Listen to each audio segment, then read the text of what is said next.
Paradoxo Local, o outro lado do Oeste. Um programa com moderação de Diogo Honório.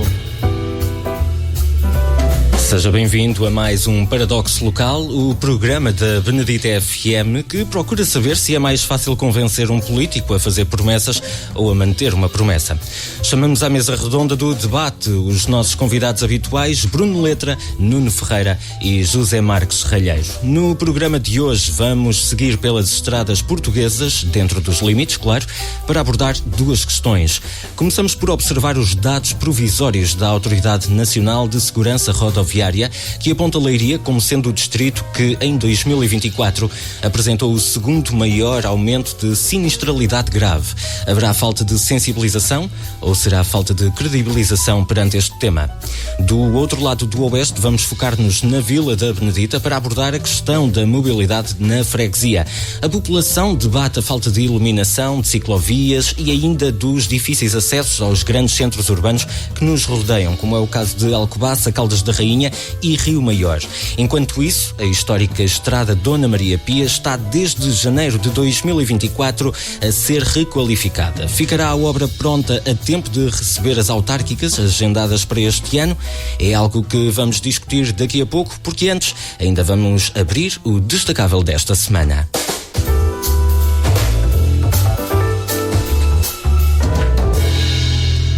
Hoje começamos pelo Bruno, que nos quer falar sobre a venda dos lotes da área de localização empresarial da Benedita, mais concretamente nos códigos de atividade económica escolhidos, não é assim? É verdade, porque antes de mais, boa noite a todos, boa noite a todo o auditório da Benedita FM e desejar uma boa semana para todos. Bem, em relação à questão da zona industrial, foi feita a venda dos lotes e foi uma venda que acabou por ser muito seletiva. Isto porque foram definidos um grupo de 20 e poucos lotes que iriam ser vendidos inicialmente e geralmente já vinha com os cais definidos quais é que seriam os lotes.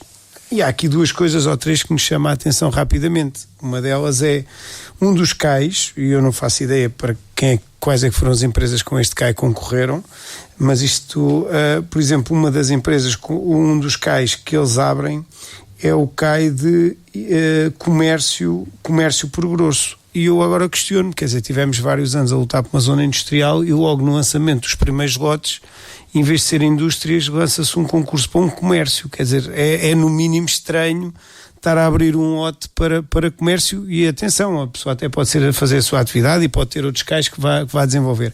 Mas este será certamente o seu cai principal.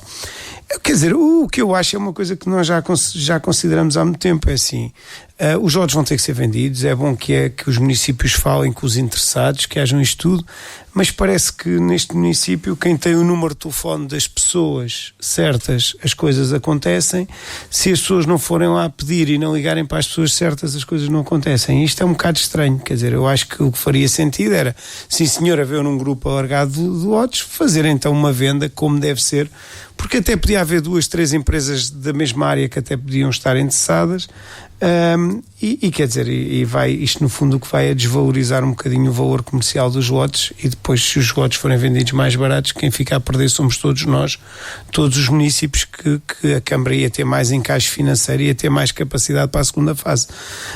Por isso, acho que sim, deve haver entendimento, deve haver aqui uma reestruturação, mas da maneira como isto está a surgir, parece muito feito à medida e parece fatos feitos à medida, e quando as coisas parecem assim, ninguém fica bem na fotografia, na minha opinião.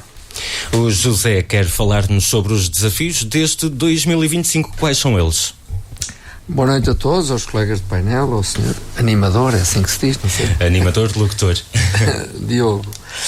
Portanto, acho que as pessoas, quem está no mundo, quem existe, não é, deve se preocupar com o contexto nacional e contexto internacional, porque nós só assim é que conseguimos gerir a incerteza, e há muitas empresas e se calhar muitas instituições que não estão preparadas nem se preocupam com a questão da incerteza.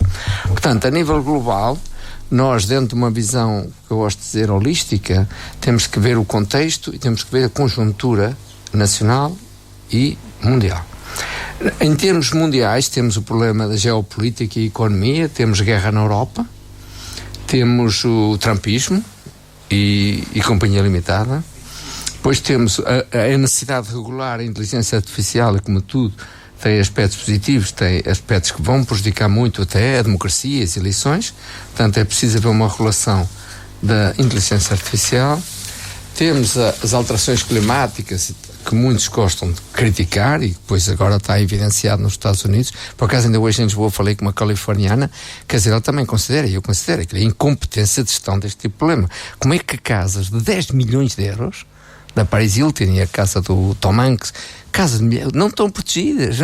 Essas casas mereciam ter um corpo de bombeiro ao pé. Digo, não interessa. Acho que qualquer coisa de incompetência, isto tem que se prevenir. Isto não há de outra forma. Em Portugal temos desafios que é muito contestado. Hoje passei no Martim Moniz e sinto-me tranquilo, ao contrário de alguns. Já passei em 2 semanas, outra vez no Martim Moniz. Imigração, portanto, a imigração e as políticas da residência estão a ser especuladas e a segurança ou a insegurança ou a percepção de insegurança. Temos também uma cultura, vamos ter problemas no mundo cultural e na comunicação social e crises nas empresas, como é bom de ver, e jornais e tal. O Governo aprovou um orçamento que tem medidas fiscais favoráveis ao aumento da despesa e favoráveis ao aumento de despesa e desfavoráveis ao aumento de receitas via impostos. Vamos lá ver no que isto quer dar. Estas medidas vão ser desafiantes e vamos ver como é que vai evoluir. E agora, como vê, é farmacêuticos, é GNR, já foram, é os bombeiros, sapadores, é os outros bombeiros, vai ser um caldo difícil de gerir. Depois, este ano também temos eleições autárquicas e já está a haver na Benedito Alcobaça já há uma desistência. E pronto, é isso. Eu acho que as pessoas, que sabendo disto, eu vejo pessoas que vão para a frente das organizações, instituições, seja ela Misericórdia, seja ela bombeiros, seja o que for, e não entram, não percebem que tem que gerir a incerteza. E é importante pôr isso em cima da mesa. A fechar, o Nuno traz-nos uma notícia de hoje do Correio da Manhã que dá conta de que a separação de freguesias vai dar lugar a mais 163 presidentes de junta. Nuno, qual é a sua perspectiva? Boa noite a todos, boa noite a todo o painel aqui presente e a todos os ouvintes que nos ouvem nas partes espalhadas por mundo inteiro, porque realmente os ecos que vão ouvindo e vão chegando, há pessoas que vão nos ouvindo esta rúbrica e não só, e também é sinal que também estão atentos à Rádio da Benedita e é sinal que a nossa diáspora está a acompanhar basicamente o que está a acontecer aqui e gosta de acompanhar. A todos, boa noite e muito obrigado.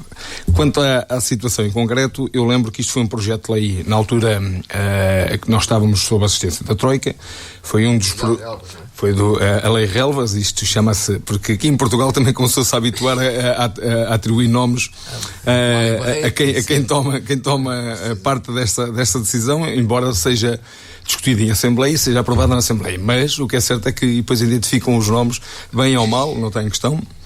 Aqui o que está em questão realmente é que o objetivo era reduzir a despesa e era uma das reformas administrativas elementares na altura, porque realmente estávamos a falar de muitas freguesias que o país tinha sem qualquer necessidade delas existirem, porque realmente as freguesias foram diminuindo o número da população e o que é certo é que hoje estamos a falar praticamente quase 13 ou 14 anos. Já ninguém se lembrava disto, mas o que é certo é que um conjunto de deputados continuou a batalhar nesta situação, identificando algumas freguesias realmente que essas não ganharam nada, não se poupou nada, mas também por sua vez piorou a condição de vida dos habitantes, e aí sim, esporadicamente podia ter sido analisado por aí, mas não, na altura foram revertidas 300 e qualquer coisa freguesias, agora vão reverter metade, vão passar a ter novamente, vão ser freguesias únicas. Eu lembro que o seu objetivo na altura, embora tenha tido um impacto muito pequeno no custo público desta gestão, destas freguesias, uma das coisas que toda a gente pensou na altura era realmente que o que devia de acontecer era a redução de concelhos, porque há concelhos que estão em cima uns dos outros, estão dentro uns dos outros, e aí sim notava-se realmente que o impacto na despesa era substancial. Não é Nazaré e Alcobaça? Depois tem Bom Barral, Óbidos e Lourinhã todo encostado. lado. A sul temos a Vila Real, Santo António e Castro Marinho também estão em cima dos... Pronto, há uma série de concelhos que realmente aí tinham impacto na despesa, e hoje eu penso que esta reversão não faz qualquer sentido. Quando nós devíamos ter evoluído era para realmente eliminar os tais concelhos e não estar agora a atribuir, voltar a ter as freguesias. Isto no sentido de perceber realmente o que é que era o quê e para que é que servia. Hoje a população o que pensa é que realmente isto hoje é para um lado, amanhã é para o outro, e a questão da evolução e realmente a reforma administrativa que deve ser feita, isso não acontece. Acontece sim aqui um balancear das coisas para um lado e para o outro, e as pessoas não vão percebendo isso. E destacados os assuntos desta semana, chegamos agora ao nosso primeiro destino. Aqui está o Serviço Público.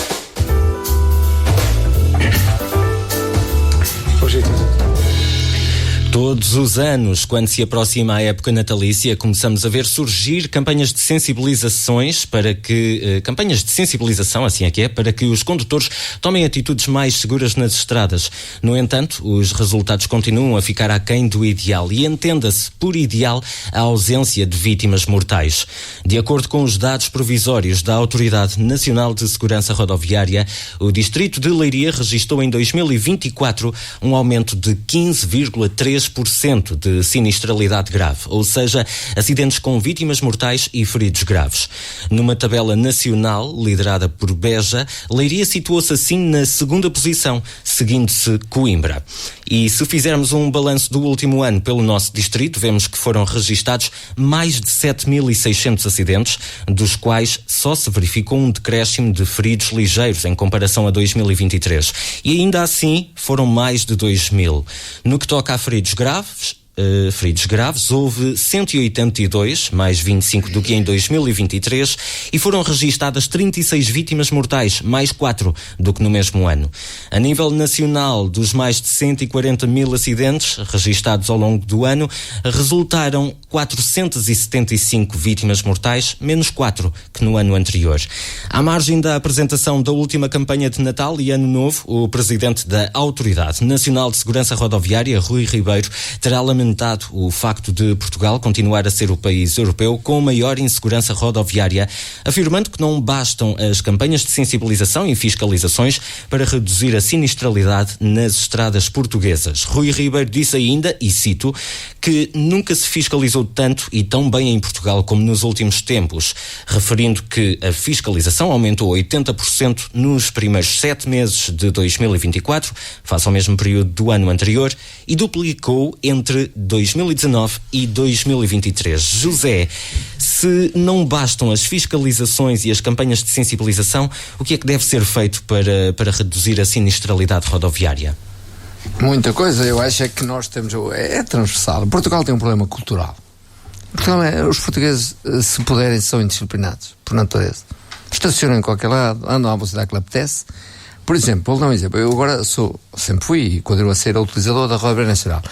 Aqui há tempos eu vou dar os parabéns ao motorista, porque a viagem foi muito tranquila, e só puder, eu não posso dar mais de 110. Tem os carros travados a 110. Eu por acaso também fiz isso para as ambulâncias não urgentes nos bombeiros, foi uma chatice. Eu disse, se a gente for a 110 com os transportes não urgentes, ganhamos para o jantar de Natal, 5.000 euros. Bom, aqui há tempos também fui eu e vi isso em França. As pessoas que querem segurança têm que fazer prevenção e têm que ir buscar ideias que os outros usam. Em França, na autoestrada, pelo que eu percebi, o limite é 110 na autoestrada com piso molhado e 130 com piso seco. Não faz sentido nenhum, não há ciência nenhuma, porque é que o limite há de ser igual com o piso molhado com o piso seco. Bom, aqui ninguém mexeu nisso, se calhar ninguém quer mexer nisso. Mas assim íamos precisar de alterar e criar tecnologia para não, isso é avisado. Eles têm isso na autoestrada. Por exemplo, deixa-me só intervir aqui. Basta ir à Madeira. A Madeira tem essa sinalização, tem a sinalização com chuva, ela própria com chuva e com piso seco. Na Madeira tem essa sinalização, portanto é só aplicar aqui. É uma questão. Por exemplo, nós não é preciso tirar curso nenhum. Eu não sei se sabem que o Philip Kotler, que é o guru do marketing, li esse livro do marketing do século XXI, e entretanto o Philip Kotler diz, aquela publicidade que aparece com piso molhado ou com temperatura não sei o quê, mas que é com piso molhado, reduz a velocidade. Isso não existe em termos de marketing. Tem que lá pôr um número. Para mim, aqueles que andam a 180 passam para 160 e reduziram. Não é mentira, não é?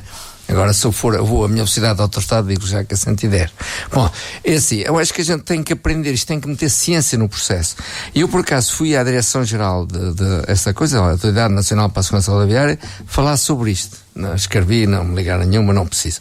Depois, em relação a IA, você vê que temos A8, temos A1 e temos IC2. Portanto, o Distrito e os Alentejos têm aquelas estradas muito compridas e não sei o que dizer. Portanto, isso é castigador.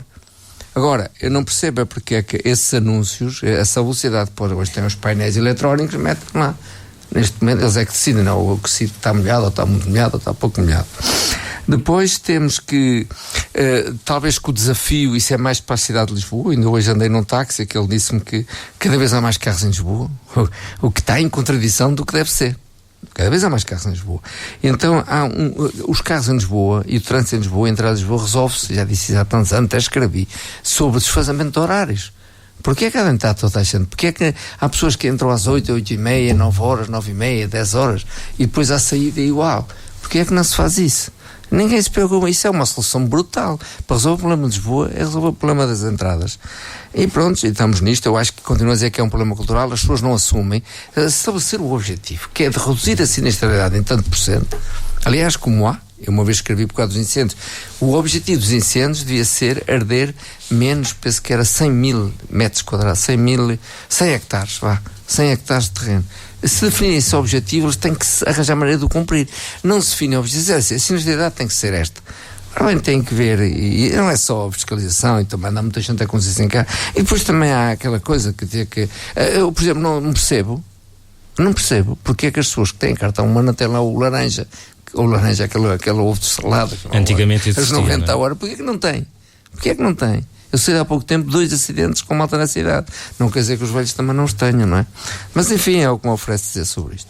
Nuno, esta insegurança rodoviária acaba por ser um problema coletivo ou é uma responsabilidade que cabe a cada condutor? É assim, Diogo, temos aqui o Bruno, que é profissional do ensino das escolas de condução. Nós já tínhamos falado nisso, até já tinha trazido este tema aqui, porque realmente este chavão de que Portugal continua a ser o país com maior sinistralidade na Europa conecta-nos a nós todos numa realidade realmente que nos deve pôr e repensar seriamente, porque fruto dos milhões e milhões que já foram feitos em campanhas de prevenção, estudos e análises científicas como é que acontecem os acidentes. Portanto, nós neste momento já temos a matéria toda mais do que sabida, ou pelo menos há números que realmente refletem totalmente esta realidade, e esta realidade deve ser controlada. Esta situação que ele estava a falar, que eu dei o exemplo da Madeira, realmente a sinistralidade na Madeira, não sei qual é que é a relação, mas o que é certo é que realmente quem lá anda sente que aquilo tem uma melhoria brutalmente elevada a nível das estradas, onde as velocidades passaram para mais do dobro daquilo que era permitido, porque nem fisicamente nem era quase impossível alguém atingir a velocidade. Hoje é possível. Portanto, eu não sei se a relação de maior sinistralidade na Madeira se continua a existir, mas lá existe essa dupla sinalização, com chuva e com o tempo, o estado do tempo, em que a velocidade aumenta para mais 10 ou reduz para menos 10, conforme o estado da situação meteorológica que se vier a acontecer. E realmente aquilo muda. Pronto, isto é só um exemplo, mas o que é certo é que aquilo que eu digo é assim, acho que chegou a hora de Portugal realmente meter a mão na consciência e fazer realmente aquilo que quer fazer. Uma das situações que devia ser feita nestas campanhas, nestas alturas de grande mobilização de pessoas, no Natal, na passagem de ano e nessas, era fazer um teste, era abrir as autoestradas, porque são estradas preparadas para as grandes afluências, são estradas preparadas a nível de todas as condições de sinalética, de pisos, de melhor. Fazia um teste, abrir as portagens de maneira que as pessoas pudessem circular nas estradas mais seguras, para ver se realmente a sinistralidade tinha ou não a ver, ou baixava ou não a ver com este tipo de condição, porque aquilo que nós sabemos, e realmente houve um foco muito grande no avanço para as autoestradas, mas houve um descobrimento muito grande das outras vias. E nós continuamos a ver um IP3, continua a ser manchado de sangue todos os dias, embora esteja em obras há não sei quantos anos, continua em obras. Vemos, por exemplo, Beja, porque uma das relações que nós tínhamos falado da outra vez também, que Beja era o distrito da Europa com mais sinistralidade e com mais número de mortes. E nestes dados da Autoridade Nacional confirmou-se? Confirmou-se. E para dizer o quê? Que não tem a ver com o número de utentes que aquilo tem, não tem a ver com, a tipologia de estrada, e também a história do afastamento. É que a segurança, as polícias, numa ótica de patrulhamento, numa ótica de estarem a apoiar o trânsito realmente, parecendo que não, mas dão alguma segurança a todos quem circula nas vias. E aquilo que dá a entender em Beja, o facto das cidades e das localidades estarem muito distantes umas das outras, aquilo são retas muito longas e também estradas um bocadinho mais complicadas, onde aquilo realmente os limites das velocidades ali parecem não serem cumpridos.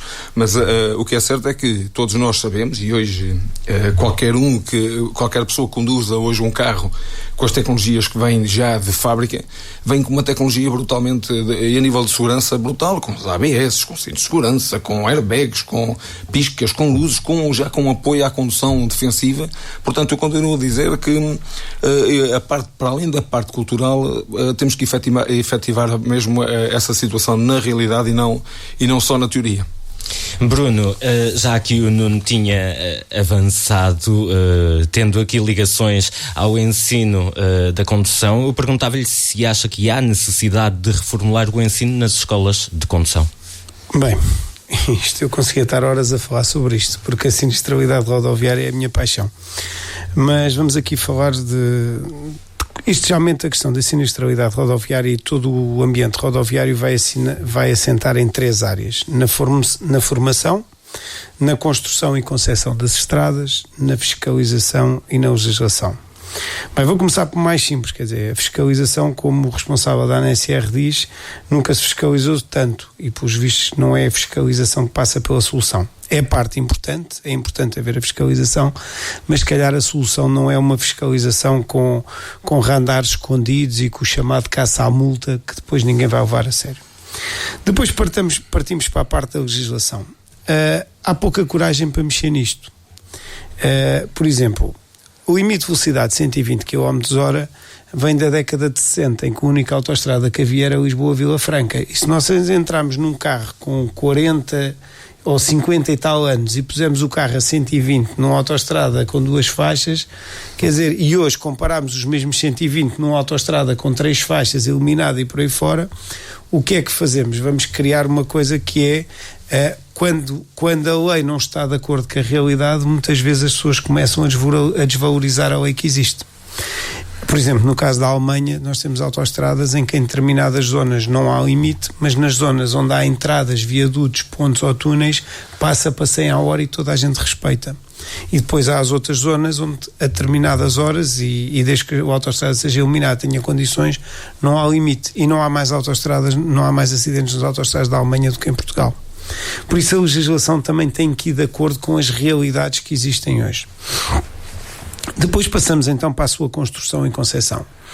O problema é que nesta área, fiscalização e muitas vezes construção, ninguém fala. Ou seja, faz-se uma estrada, mas nunca vem um técnico de segurança rodoviária a atestar se a estrada está ou não está de acordo. Foi um engenheiro civil que mais ou menos concessionou, existem algumas regras, mas depois até a nível da própria sinalização, a sinalização muitas vezes é posta a gosto de presidentes de junta, coisas desse género, e então não há planos de trânsito. Qual é o plano de trânsito a nível de Alcobaça? Quantos há? Pois, então o que é que acontece? A própria concepção da questão da construção das estradas e todas essas áreas não são pensadas. E lá está, quando criamos uma situação de ridículo, toda a gente desvaloriza. Eu costumo dar um exemplo muito simples. O exemplo do stop. O stop e o silêncio de passagem têm o mesmo valor, só que o stop obriga a parar, quer dizer que está em um cais de maior perigo. O que é que acontece? Devia haver uma promoção de stops, metemos stops em todo o lado. Então eu tenho um stop ao pé de casa que não é preciso parar. Eu entro, este é o pé da minha casa, eu vejo bem, sigo, não paro naquele stop. Inconscientemente eu começo a desvalorizar o stop. Quando eu chego a um stop que realmente é importante, já não vou parar. Porquê? Porque o que devia estar ao pé da minha casa era um silêncio de passagem, não era um stop. Ou seja, este tipo de concessão e construção das estradas também faz aumentar a sinistralidade. Depois vou terminar com a formação. E a formação nos últimos anos, a nível de escolas de condução, tem tido um decréscimo de qualidade também bastante grande. Porquê? Também devido a um facilitismo. A certa altura o IMT foi obrigado a publicar todas as perguntas que poderiam surgir no código. Hoje existem plataformas que trabalham muito bem todas as perguntas. Um candidato, hoje em dia, já só precisa de fazer testes, vai às aulas, mas o que vai fazer, o objetivo dele é passar no código. Reparem, quando alguém vai tirar a carta, a primeira pergunta nunca é se tem qualidade, se vai ter as aulas, se não vai ter. A pergunta é sempre a mesma, quanto é que custa?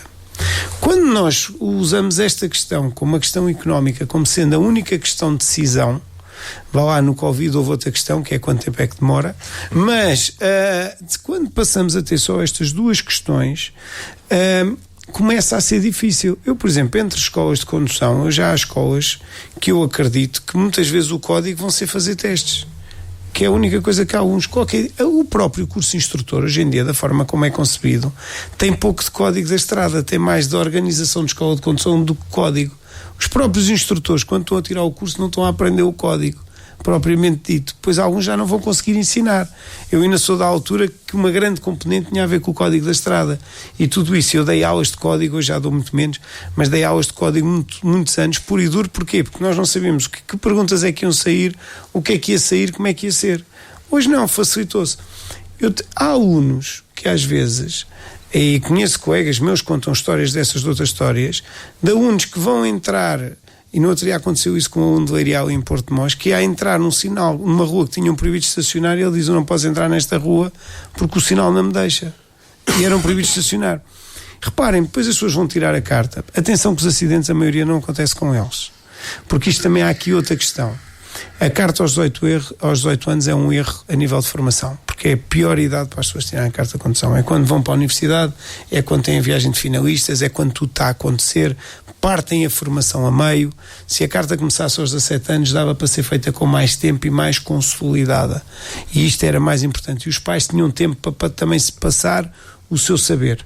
Eu costumo dizer na brincadeira que o pai deve começar a ajudar o filho a aprender, mas é na fase final. Na fase inicial nunca, nem porque não tem pedais, não tem nada daquilo, e vão acabar por zangar. O meu pai, que tinha pedais e tudo, recusou-se-me a dar aulas. Mas a verdade é esta: se a carta passasse para os 17 anos, se fosse consolidado, se esta questão das perguntas não fossem tão divulgadas com estas plataformas, as pessoas iam sabendo do código e iam valorizando mais a carta. Como o que interessa é o preço, e hoje em dia há uma concorrência desenfreada nessa área, pronto, vai dar o que dá. Deixa-me só, isto está para muitas horas. Tudo o que o Bruno disse, e é verdade, e ele está dentro da situação, está a expor aqui uma realidade que eu desconheci, entre aspas, mas é a sensação que realmente que existe, porque a gente vê na parte da escola que foi criado este facilitismo de tal ordem que os miúdos praticamente hoje não são obrigados a estudar, são simplesmente obrigados a relembrar aquilo que já leram no momento, mas não é no momento, num ano atrás, nem um mês atrás, é na hora atrás quase, mas pronto. Realmente isto é uma sensação de que mas eu relembro aqui que toda essa juventude que está a sair, e o Bruno também está aqui, também pode dizer isso mesmo, toda essa juventude está a pagar um preço elevadíssimo do que é que a sociedade ele está a facilitar, mas também ele está a obrigar, que é o miúdo que tira a carta, depois tem 2 anos, não pode ter 3 anos é provisório, não pode ter apenas graves nem penas leves, não pode ficar sem a carta. Antigamente, quando eu tirei a carta, não era assim. Tinhas 2 anos. Está bem, mas a responsabilidade era individualizada, ou seja, era o meu caso. Eu tive um acidente, era eu que pagava, não era o grupo etário que paga o preço destas sanções que são grupais. Pronto, isto só para dizer uma coisa. Nós temos aqui realmente aqui bem perto de nós um dos eixos principais que havia Lisboa-Porto, onde existiam milhares e milhares de acidentes. Eles deixaram de existir simplesmente porque houve alguém que na altura, uma obra tão simples e tão barata como pôr um risco contínuo e alargar as bermas. A partir do momento e alargar também as zonas de viragem dos estacionamentos, dos cruzamentos. As caixas de mudança de direção. Portanto, foram pinturas que foram feitas na estrada e alargamento da estrada, simplesmente. Passamos de uma sinistralidade à volta de 300 acidentes por ano, onde 20 ou 30 pessoas morriam. E passamos para 0, mas muitos anos a ter 0 acidentes. Deixa-me só... Agora, voltamos a ter obras na estrada e vimos o erro que foi construído, ou seja, foram construídas rotundas realmente para redução de velocidade e para proteger realmente toda a população que vive ali à volta e todas as pessoas. Mas, por sua vez, veio um engenheiro que construiu a rotunda mal. Qualquer pessoa que venha ali um bocadinho mais distraída e que venha com a carga não tão bem acondicionada como deve ser, o carro vira e capota e tudo mais. Portanto, isto está aqui um sinal claro do que é o erro de construção. Sim, mas... As rotundas, as várias rotundas, mas só uma questão. O Nuno estava aqui a falar de uma coisa que é importante referir. A percepção, por exemplo, noutros países é diferente. Por exemplo, há países onde a linha descontínua, em um caso de maior velocidade é maior a linha e a separação é maior, em um caso em que tem que se andar mais devagar, a área diminui, a linha é menor e a percepção também. O que quer dizer que eu, que se mantiver a mesma velocidade, vou ter a sensação que vou mais depressa e inconscientemente reduzo. Ou seja, a concepção de estradas e a concepção para a sinistralidade é fundamental, mas muitas vezes não é uma questão que é tomada em conta. Bem, nós vamos mesmo ter de seguir em frente. Daqui a pouco vamos no mesmo sentido e focamos-nos na Vila da Benedita. Falamos na requalificação da estrada Dona Maria Pia. Para já, fazemos um pequeno espaço, fazemos uma pequena pausa. Voltamos já.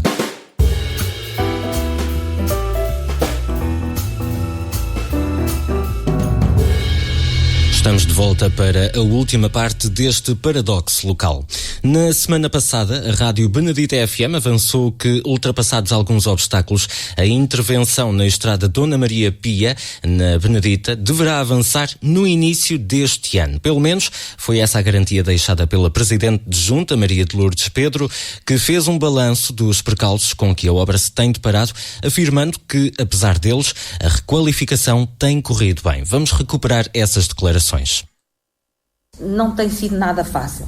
É a casa do gás, é a casa do cão, a fossa que está debaixo da estrada, é o passeio, é o vizinho da esquerda que diz que não mexe mais aqui porque o da direita fez a casa na estrada e agora ele que recua, não recuo eu, mas não é fácil.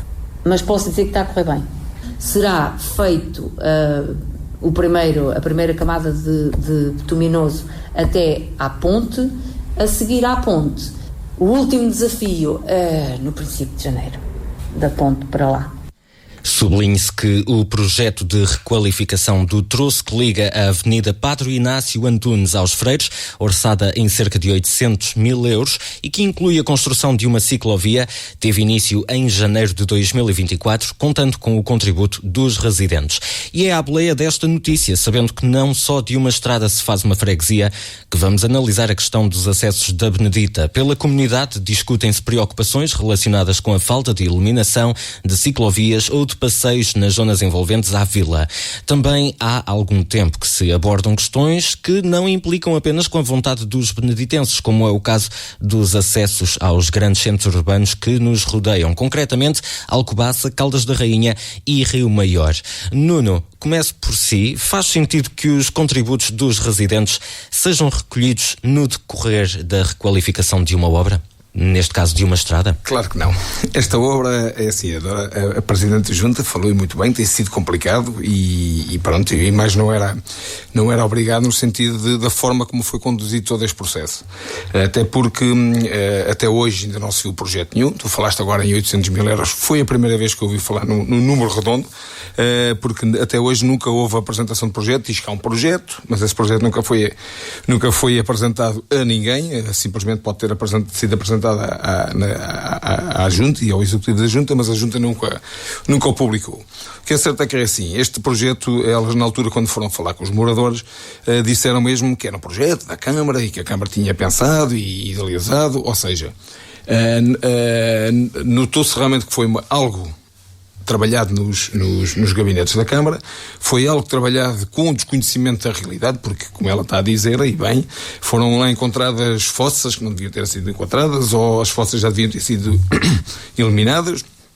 Eu lembro que aquela rua, já lá passaram duas obras estruturais na altura, já lá passaram esgotos duas vezes. A primeira vez nos anos 80, que não ficou completamente bem, não ficou bem concluído, portanto aquilo ficou inviabilizado porque aquilo inundava-se e não tinha qualquer sentido. Depois voltou a haver uma segunda passagem, portanto pergunta como é que há duas passagens de saneamento básico naquela rua e agora estão a descobrir fossas das duas, uma, ou na primeira fase não foi tudo trabalhado no sentido de eliminar as fossas, na segunda fase muito menos. Pronto, mas isso são questões que no decorrer da obra é que vão aparecer. Agora, ela vi dizer que as casas do gás que estavam no meio da estrada, é assim, eu não sei quando é que foi feita esta recolha desta informação com a Presidente da Junta, mas ela hoje, provavelmente, se calhar não dizia isto e ia dizer isto de outra maneira, porque afinal eles querem fazer o rocio, como eu sempre disse, querem fazer o rocio na Petesga e isso é impossível.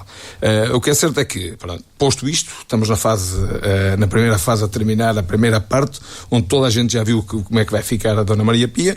Vai ficar realmente boa para quem circula, mas vai tirar condições de vida e qualidade de vida a quem reside. Porque realmente as casas no passado foram pensadas para ter um carro, hoje todas as casas no mínimo têm 2 carros e não só, também têm os filhos que ficam em casa até mais tarde e cada um tem o seu carro. Portanto, a pergunta é se o habitante tinha que precaver isto, realmente tinha, mas se até hoje conseguiu coabitar habitantes com os carros estacionados, com o trânsito fluir, com caminhões, e eu lembro que a Dona Maria Pia foi durante muito tempo, e hoje mais do que nunca, é uma alternativa ao IC2, porque o IC2 está cortado, digamos, não há atravessamentos, e estas obras fizeram com que a Dona Maria Pia passasse a ter uma importância maior. Amanhã, se houver um acidente e se tiverem que desviar o trânsito por ali, com a Dona Maria Pia, tal como ela está, não há 2 caminhões que se cruzam. Pronto, agora eu pergunto se isto foi pensado e projetado seriamente, capaz de perceber as situações. Pronto, e sou mais para o relato final, no sentido de dizer assim: a Dona Maria Pia tinha um problema como a freguesia de Medita tem, e nunca ninguém... tu hoje a ver alguma obra aqui e acolá a tentar resolver isso, que é os caixotes de lixo, eles estão libertos no meio da estrada, ou estão encostados lá num canto onde mais ninguém arralha lá ter aquilo, e podem lá estar. Hoje, uma obra estrutural, estamos na fase de acabamentos e não pensaram em sítio nenhum para colocar os caixotes de lixo. Vão estar ao abandono, livres, tal e qual como estão, vem o vento e empurra-os para a estrada, não há sítio para pôr caixote de lixo. Portanto, uma obra estrutural pensada desta maneira, nem sequer isto pensaram, mas pronto. Posto isto, aquilo que eu tenho a dizer é realmente a Dona Maria Pia é o exemplo daquilo que não deve ser feito no futuro, ou a ser feito, tem que ser feito já previamente a marcar linhas para que as construções que venham a acontecer em determinadas zonas não as deixem fazer, ou não deixem fazer os muros para evitar estas situações. Porque aquilo que nós vemos realmente é que nas zonas... há zonas onde realmente a ciclovia, que eles agora já não querem chamar ciclovia, já retiraram o nome, há zonas da ciclovia que têm 1,70 m, mas há outras zonas em construção muito mais recente, construção até industrial, onde essa zona deixou de ser de 1,70 m, vai passar para 70 cm. Bruno, depois de concluídas as obras na estrada Dona Maria Pia, qual é que deve ser a próxima prioridade da vila em termos de acessos? Bem, eu ainda vou falar primeiro aqui das declarações da Presidente. Isto, infelizmente, já começa a ser um hábito que esta Presidente nos vai habituando, mas que a mim deixa muito triste enquanto meditense. E então, se eu morasse na Rua Maria Pia, então estava mesmo muito zangado. Porque muitas vezes disfarçamos a questão da falta de planeamento e da questão da organização, mandando sempre a culpa para cima dos fregueses. Isto há um que não quis dar aquilo, isto há outro... Esta Presidente da Junta parece que é Presidente da Junta de Troquel e veio aqui para a Benedita acusar os municípios, os fregueses da Benedita, como não sendo cooperantes e não quererem que as obras existam. Eu estou a dizer isto mesmo de um lado aborrecido, ainda bem que eu não moro naquela rua, porque senão ficava muito zangado, porque a culpa é dos fregueses daquela rua, que é uma coisa impressionante. A culpa não é da Junta estar aí não sei quanto tempo, dos gabinetes da Câmara não terem feito o planeamento, não terem previsto as coisas, não terem feito o levantamento que deviam fazer. Não, a culpa é do senhor que não quis dar 1 metro quase do outro vizinho, porque é garganeiro e é egoísta, porque o outro tinha lá uma caixa de esgoto, não sei... Quer dizer, isto é uma coisa que passa o surreal e esta Presidente Junta tem que pensar bem nas posições dela.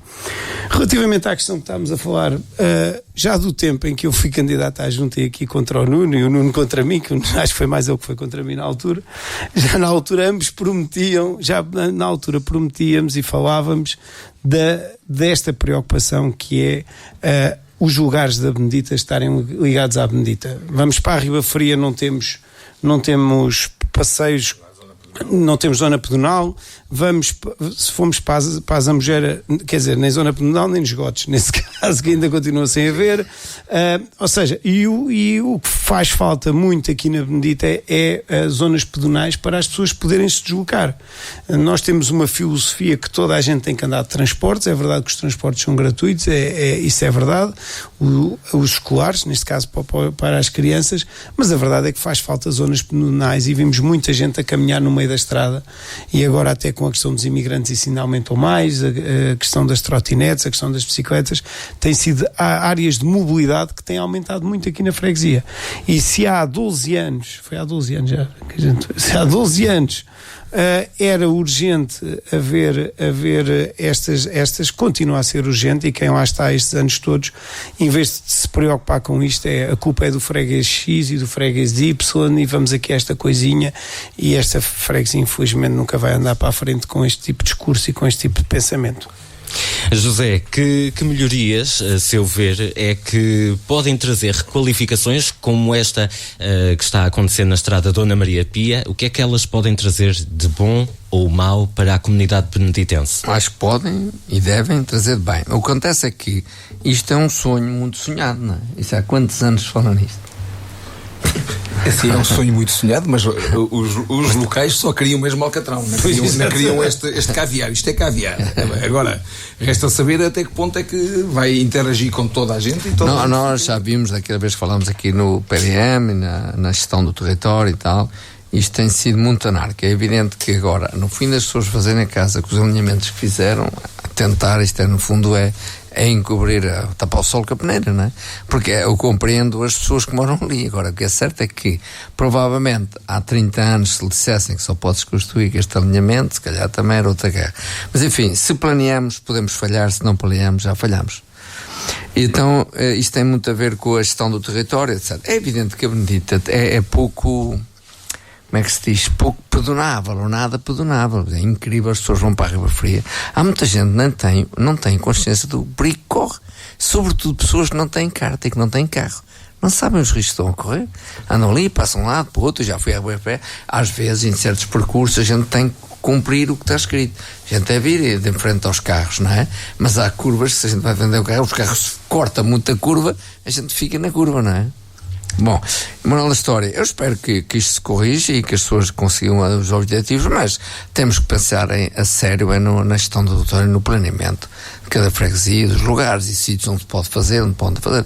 Quer dizer, esta coisa de agora a lei de sol, não sei, quer dizer, isto não pode ser anárquico, a gente tem que perceber. Quando, por exemplo, decide nada de urbanização, é preciso saber, e não sei quem é que vai pagar esses custos, como é que chega lá os esgotos, como é que chega lá a rede elétrica, como é que chega às linhas de telefone, como é que chega a eletricidade e também os transportes, porque nós fazer uma rede de transportes à Benedita, e eu sou 500% a favor de um circuito urbano na Benedita, que já o teve, mas penso que foi mal gerido e foi mal planeado, por isso acabou. É muito difícil andarem a correr. Agora, por exemplo, eu sei de crianças que apanham a caminhonete, por exemplo, na Ribafria, vão dar a volta à mata, não sei o que, andando aqui há 30 anos vinham a pé. Agora não, andam uma hora na caminhonete até chegar ao Estranado, está a perceber? Posso só acrescentar uma coisa? Já agora, esta história já tem muitos anos e eu fui responsável por isso. A mobilidade urbana e o planeamento de transportes urbanos que a Benedita teve, na altura a responsabilidade foi minha. Estávamos em 2011. Encontramos o culpado. E vou explicar o que é que aconteceu em 2011. Porque pouca gente sabe disso. O que aconteceu em 2011 foi tão simples quanto isso. Estávamos com a Troika, não havia dinheiro para nada, e a única forma de criar uma mobilidade era sem grandes custos. E na altura eu convenci a Rodoviária do Oeste, que era uma empresa privada à altura, hoje até é da Associação de Municípios, por isso já tem ali uma componente pública, na altura era privada, de como os motoristas iam buscar as crianças de manhã e depois iam levá-las à noite e estavam o dia todo sem fazer nada, e até havia aí algumas referências que eles, se estivessem a trabalhar, estariam melhor.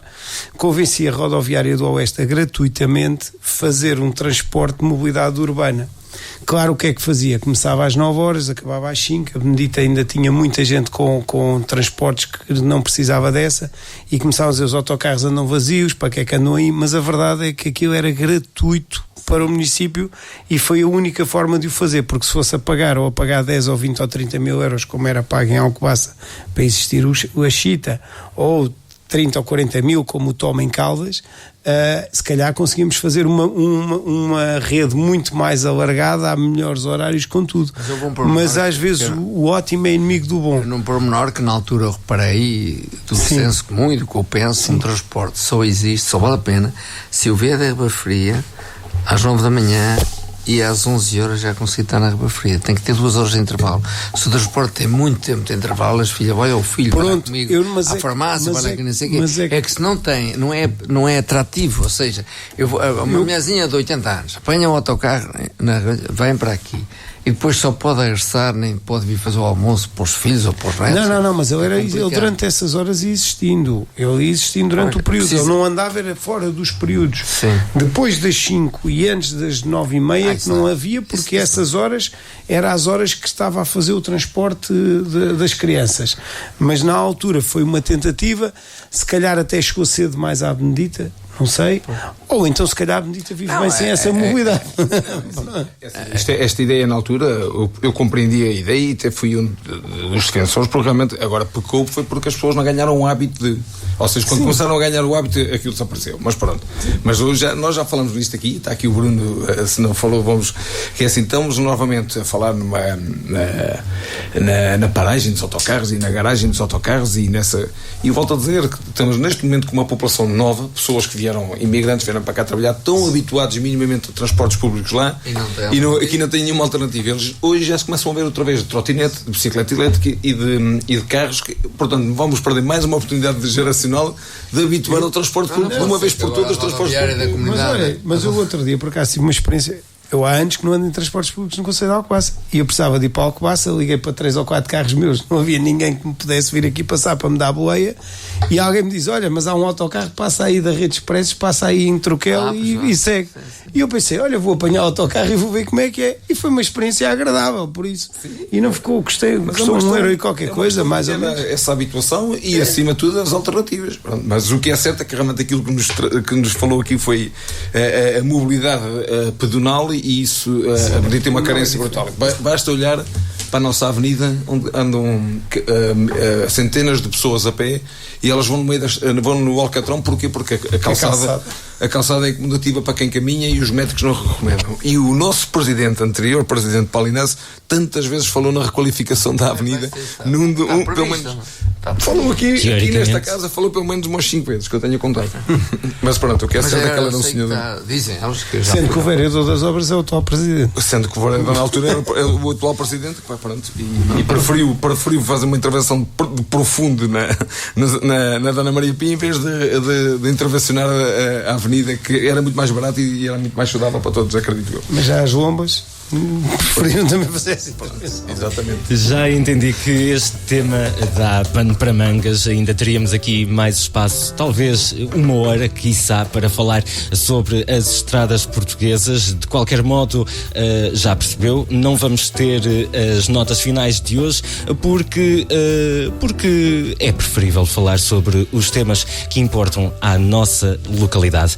E é desta forma que chegamos então ao fim de mais um Paradoxo Local, como sempre, com Bruno Letra, Nuno Ferreira e José Marques Serralheiro. Temos encontro marcado na próxima terça-feira, depois das 22 horas, e com uma nova análise sobre o outro lado do Oeste. Até lá, fique bem e tenha uma boa noite com a sua Benedita FM.